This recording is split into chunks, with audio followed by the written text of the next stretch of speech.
Hello and welcome back to my channel. Today we review a made-for-TV British movie that has a Scottish woman as the female lead, which means I have no idea what the movie's about because I can't understand what anyone in this movie is saying. Must be hard on your dad too. Yeah, and all this worry about the house doesn't help. Oh, you're not going to pay attention to those two jumped-up pen pushers, are you? They've got the law behind them, and we don't have £20,000. This movie begins with an architect being dismayed that his boss was fired for not liking the design of a building. Oh, but you better not complain about it, or the only thing you'll be drawing is the dull, like me. Well, it's been a treat working with you boys. But all good things, eh? If my wife calls, tell her I'm at the bottom of the river. His daughter tells him, go to the head of the company.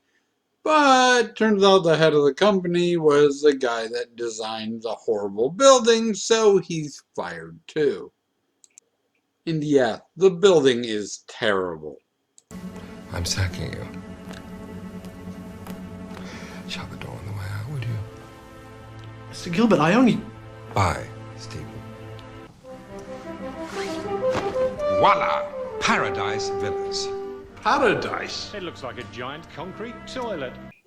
Because the business advice of his daughter went so well the first time, he listens to her new suggestion after talking to a friend that lives in a hotel to open a B&B, and we meet our female lead. No idea what she says, but she ends up moving in, so I assume she asked for a room.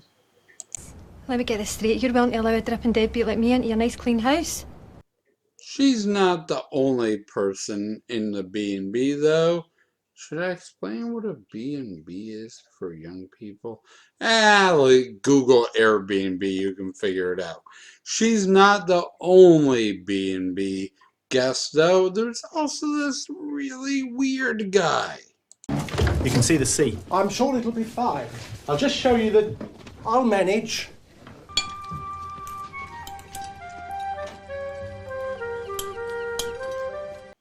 In the coincidence of all coincidences, the only piece of property not yet bought where the giant cement toilet is going to be built is owned by our main character, who was fired by the guy building the building.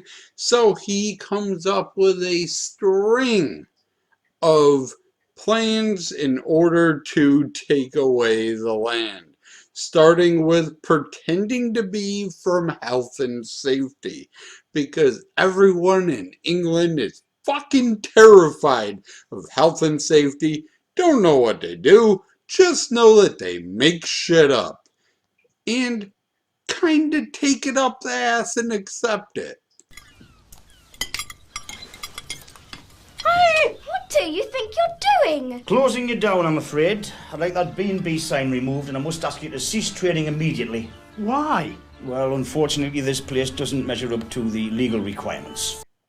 The daughter, finally coming up with a good idea, talks to a friend and finds out that you can't just close shit down. That's not how it works. So they call actual health and safety for an investigation into their closing, but the bad guys just fucking put rats in the house.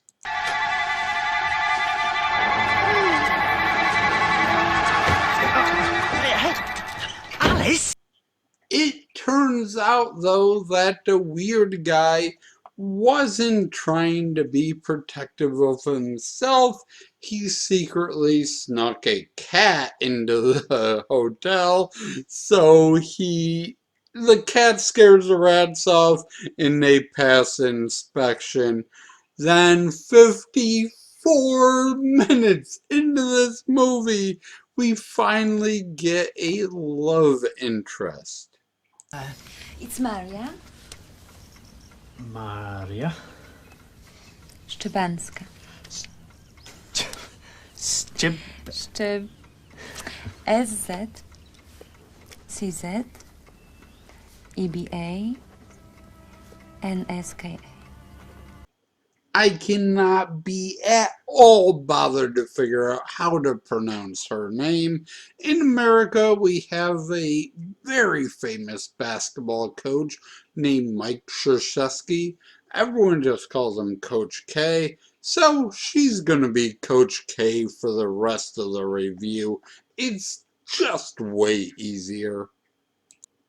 Yeah, you can hear a little bit of the swelling of music when the dad first meets Coach K and they start to date, and he gets in arguments with a Scottish girl, and she gets bribed with a motorcycle by the bad guy, but then last second she decides not to go through with it. She's told to flood the apartment, accidentally leave the plug in the tub, but then pulls it out.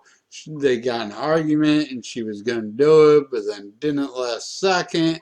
Ends up working for the hotel, being the maid, because it turns out she's just a busker with no money. And the relationship between the dad and Coach K ends up getting really intense, and they're gonna move to the big city together. But guess what? Coach K was actually working for the bad guy. Oh no! And the bad guy thinks everything's going great, even though all 5 of his plans has gone terrible, and he makes his one last mistake of yelling at his secretary. Can I just quickly ask you to sign this, Mr. Gilbert? I don't believe this. I'm on the phone to Germany. Yes, but you particularly wanted... Shut up and get out, you stupid cretin. Unknown to him, she immediately calls the police on all of his bullshit. It's really unclear how the movie actually ends up, because the bad guy tries to burn the house down with himself in it, because he doesn't know that the Chekhov's back door is jammed. And